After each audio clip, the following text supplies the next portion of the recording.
أعوذ بالله من الشيطان الرجيم.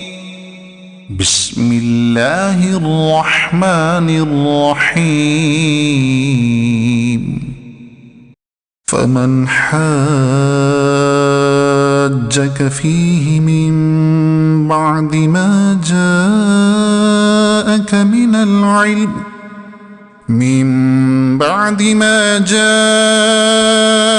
من العلم فقل تعالوا ندع أبناءنا وأبناءكم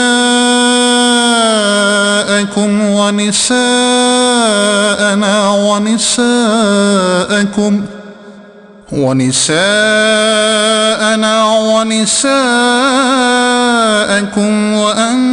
وأنفسنا وأنفسكم ثم نبتهل فنجعل لعنة الله على الكاذبين. إن هذا لهو القصص الحق وما من إله إلا الله وإن الله لهو العزيز الحكيم. فإن تولوا فإن الله عليم بالمفسدين. قل يا أهل الكتاب تعالوا إلى كلمة سواء بيننا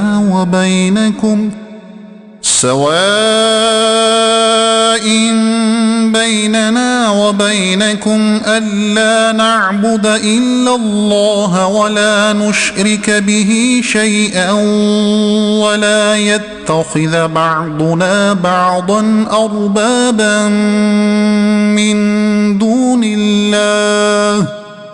فإن تولوا فقولوا اشهدوا بأننا مسلمون. يا أهل الكتاب لم تحاجون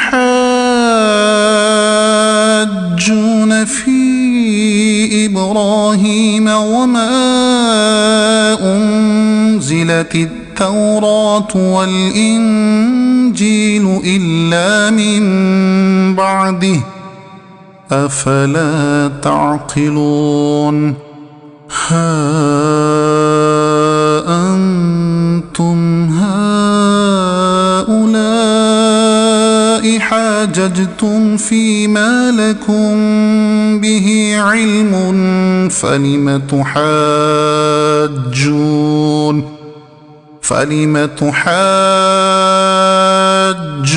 فيما ليس لكم به علم والله يعلم وأنتم لا تعلمون.